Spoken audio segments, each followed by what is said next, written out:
In five, four, three, two. Good evening, ladies and gentlemen. I am Meredith Cabot, and tonight WNKR-TV will present to you a one-half-hour exclusive interview with the current Egyptian ambassador, Mohammed Hassan. Being educated at Harvard University with a PhD in political science, Ambassador Hassan has granted us this interview on the current climate and culture of a nation in transition. Welcome, Ambassador Hassan, and thank you for being here tonight. You're welcome, Meredith. It's a pleasure to be here. Okay, let's get right to it, Mr. Ambassador. Upon the peaceful transition that Egypt has undergone with the removal of Hosni Mubarak as the president of Egypt, is Egypt better off today than it was in previous years due to the current amount of sectarian violence? Well, in this transitional period between Egypt and the current political climate Egypt finds itself in, change is still underway as to who will rule Egypt. One can only hope that that violence will soon end. Are you still a soccer fan? Yes, soccer or football is still big in Egypt. That hasn't changed. Egyptians also enjoy basketball, handball, squash, and tennis. Being educated in the United States, I have come to understand that you were quite the soccer player at Harvard University. Are you still active in sports?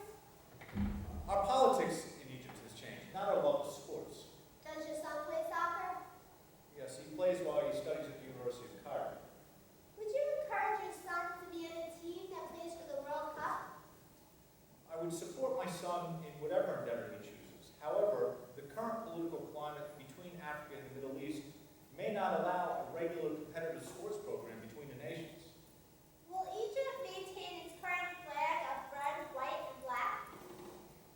Of course, why would we change the colors of our flag? Are they your favorite colors? Well, yes, red, white, and black are my favorite colors. What can you tell us about the future of Egypt and hopes for the future for their children? Well, our children, all children of Egypt, must be afforded the full opportunities of the new Egypt, or as the West has categorized it, the Arab Spring. Does the term Arab Spring offend the people of Egypt? No, what offended the people of Egypt is the way the Western cultures treat the people and the events happening in Egypt. You mean the current political situation or transition of power into a new regime? No, what I mean is the way the West reports, and has always reported the news, especially in which the way it reports the events happening in Egypt and the Middle East in the media. How so? Well, you treat us like children, almost like fools. Well, we tell it like it is and how we find it. Well, you think you do because your media is a for-profit enterprise, and what's best for corporate America must be best for the whole world. The rest of the world and the nations want the right to choose how they want to be governed. Other than Turkey and Iraq, which bear views towards democracy, aren't the other oil-producing nations in the Middle East under authoritarian rule? True, but let's be patient about Egypt's future. All of Egypt's citizens want to live in peace in hopes that their children can grow up to play soccer in the World Cup. Would you blame the West for denying your natural rights to govern your own people? Well, as a big player on the world stage, the United States is very influential, quite often interfering with other nations' right to govern themselves. Can you be more specific? Give me an example. Okay. The Shah of Iran was hated by the people of Iran. It was the military of the United States that protected the Shah in exchange for a signed agreement to sell their oil to the Western powers. Many in the United States believe that alliance to be a mistake. Does that A mean... mistake? Well, that's it. You make a mistake causing an untold amount of human suffering, and then everybody's supposed to forgive and forget. I see. But what does Iran have to do with the people of Egypt? Well, you did the same thing in Egypt. There are many different grades of oil. The nations of Northern Africa have a higher grade of oil than the nations in the Middle East, but yet we get the same price per barrel as the Saudis. And that makes you angry? Well, you have different grades of cars, diamonds, and other commodities in the United States. Each commodity has its own price tag. One wouldn't expect to pay the same amount for a luxury car as they would for an average mid-sized car. Wouldn't that be a matter for Egypt to take up one basic resource, our oil, that brings in that type of money. It's either sell our basic resource or starve. We can't negotiate with the Saudis or the West, Meredith. There's just no time. People were starving while President Mubarak was caving into the Western demands and lining his pockets. Why not just hold back and not sell any oil to the West? Over 75% of your oil is for domestic use, not exported. If we hold back, OPEC will just pick up the difference and then we'll have less income. And as Nazi Germany showed in World War II, a nation can derive gasoline from coal. Then coal would become that competitive commodity. So you sell the richer grade of oil to the West for an unfair price. So we sell. At least Mubarak sold. Will Egypt continue selling its oil to the West? That has yet to be decided, even though that policy is currently in effect. What would change your thoughts on petrol dollars? China. A whole new world and its needs are opening as China wants and needs conventional fuel sources. And is that where the new Egypt comes into play? Well, Egypt will renegotiate for its high-grade oil on a worldwide basis. Your thoughts on Libya after Muammar Gaddafi? Well, I believe that Sharia law and its principles will stay in effect throughout all Muslim nations, as set forth by the Quran, including Libya. And Egypt? Egypt as well, despite the recent clashes between the religious ideologies. Will the new Egypt protect and tolerate all religions and be a true secular society? All of Egypt's citizens are ready to live in peace. President Mubarak is out and no longer in power, and a new administration is going to be voted into office. That new administration will set the course for the new Egypt in the post-Mubarak era without Washington's interference. Can we be certain that there will be civilian rule in the new Egypt soon? And equal rights for women? In politics, nothing is certain.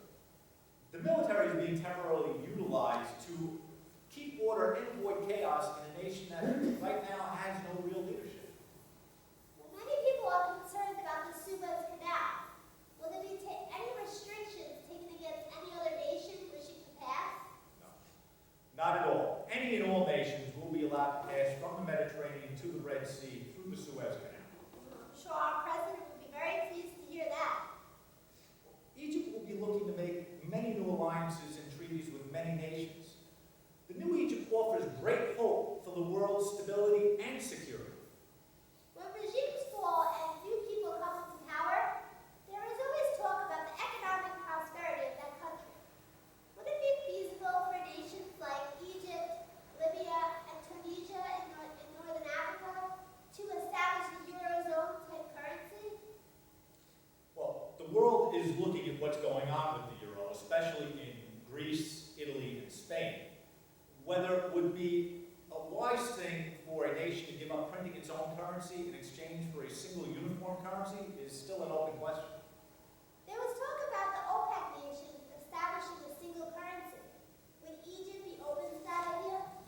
Well, maybe. It might be in order and a good thing for the nations of North Africa to establish their own currency. But for the nations of the Middle East, well, let's just say as Egypt is not a member of OPEC, it would be a huge gamble for OPEC to establish its own currency. Does Egypt have any intention of joining OPEC? At this point in time, no. Other than oil, what other industries does Egypt plan on developing? Well, because we are rich in history and we have the Mediterranean at our doorstep, Egypt can further develop its tourist industry, along with the internet that offers tremendous potential for jobs and economic opportunity. Ladies and gentlemen, we are going to take a quick commercial break, and when we return, we will continue our conversation with the Egyptian ambassador Mohammed Hassan. Good work, guys. Relax for a minute. Well, that went well, Mr. Ambassador. I hope you're enjoying the interview so far. Yes, thank you. You're very gracious. You're a great host. I'm really enjoying the narrative. Well, thank you, sir. Be able to please. I hope we can do this again after you deliver your speech to the United Nations at the end of the week, You'll be the first one I call. but not the only one. That's what I like about you Americans. You think well ahead. Is that a yes? Well, more in the nature of highly probable, Fair enough. Let's keep in touch. definitely. Just one more thing. Yes? Can you please stop trying to control the interview with silly questions about my favorite color? I'm just trying to put a human face on this interview, sir. Okay, guys, we're back in 5, 4, 3, 2. Welcome back, ladies and gentlemen. We've been presenting to you a live and unedited interview with the Egyptian ambassador Mohammed Hassan discussing the current climate and culture of the future of Egypt in the post-Hosni Mubarak reign. To continue our conversation, sir, what do you see as the top priority for Egypt in the immediate years ahead? Well, to establish rules of law, a civilian government will be attempted. Pretty much like the United States? No, nothing like the United States. The United States is a nation under the rule of lawyers, not law. Will there be free and periodic elections in the new Egypt? Yes, as we're getting our house in order to establish rules of law, there will be free and periodic elections. Will there be free speech and freedom of the press as we have First Amendment rights in the United States? Yes, only the freedom of press and freedom of speech in the United States has been compromised. Really? How so? Well, because your media owns the news and operates for profit, what it wants to say in print nullifies all other speech is not always fair. Can you give me an example? Okay. Why isn't Al Jazeera allowed to broadcast on American commercial television? I don't know why. Why do you think Al Jazeera isn't allowed to broadcast on American television? Al Jazeera is one of the largest news broadcasting companies in the world, owned by Qatar, an ally of the United States. And yet you disallow that news broadcast in a nation that practices freedom of press and freedom of speech. Well, then you send your reporters into the nations of Africa and the Middle East claiming freedom of press. Not fair, and definitely not a free press philosophy, but a philosophy based on corporate greed and protectionism. And this offends you. Well, of course, but it should offend you more than it offends me. Your whole idea of freedom of press allows you to say and print the truth as well as manipulate the truth. And also it allows you to broadcast in absence of the truth or lie to your own people. Well, people have the right to speak their minds like you're doing here if they disagree. True, as we are doing here, as we agreed beforehand. But not many people in your nation have the range of influence as an Egyptian ambassador. Your whole idea of freedom of press allows you to say and print whatever you desire and broadcast, and it's not always fair. Well, with schedules to meet and in a rush to get the news out, sometimes we miss the heart of the matter when reporting the news. Sometimes you miss the heart of the matter. I would like your news agency to broadcast my speech live from the UN. Well, that's a few days away. Arrangements and live feed hookups need to be in place. Al Jazeera will air my speech in its entirety. You're putting the network on the spot, sir. And my apologies, Ms. Cannon. Look, I'll discuss airing your speech live with my producer. However, we are getting away from the topic of the new Egypt. Okay. About the new Egypt, as you call it. The future of all nations lie within its educational system. Let's talk about the building of schools, especially the University of Cairo. Well, we plan on expanding our schools and making the schoolhouses available to every citizen in every community in Egypt. And the curriculum, will it be broad-based? Will you allow free speech and an open-minded curriculum?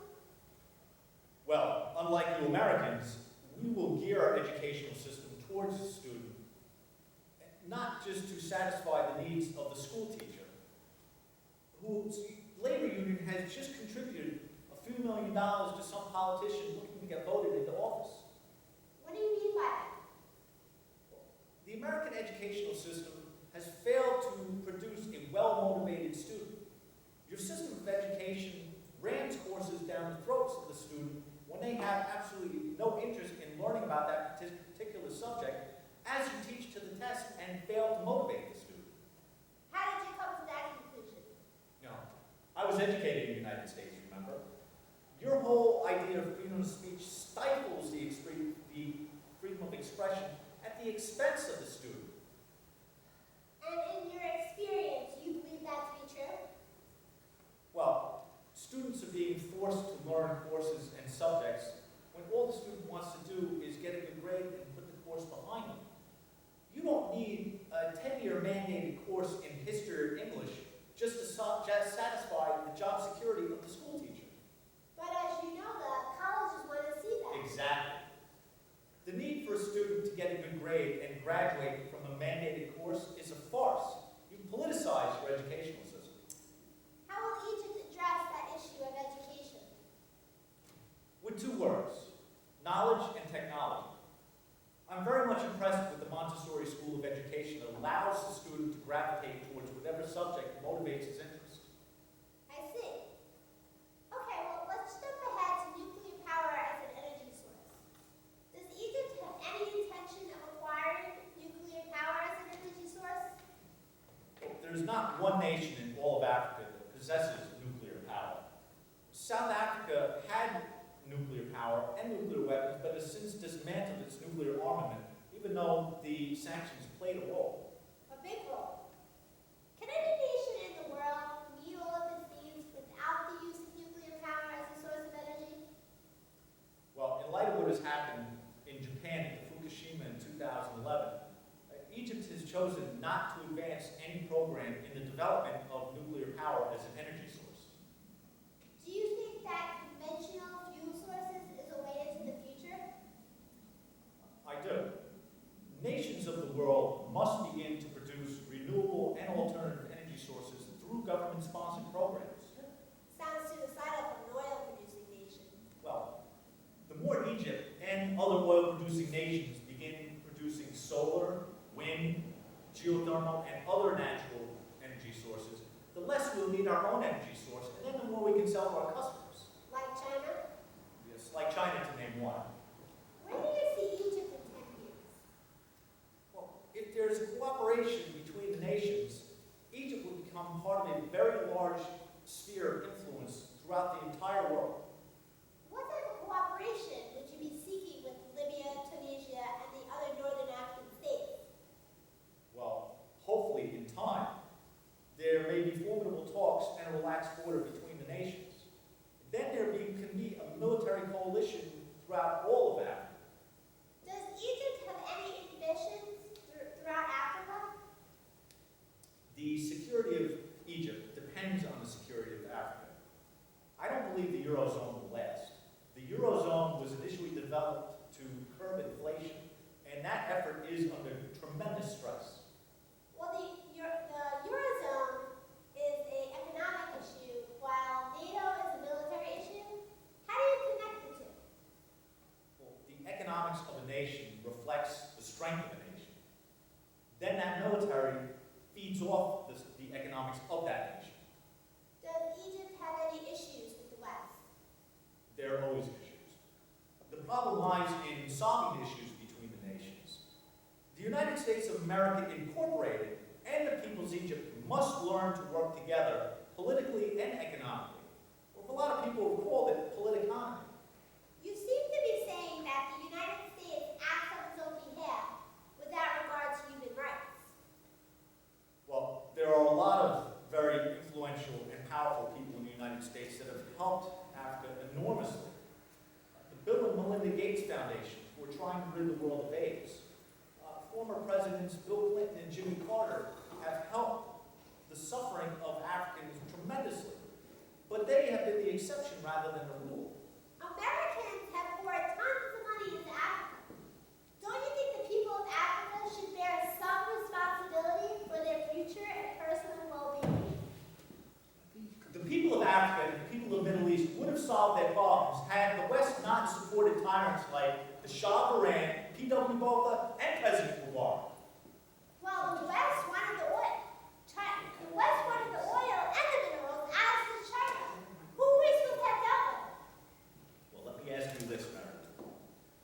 honestly believe that the protests in Middle East and Africa happened overnight?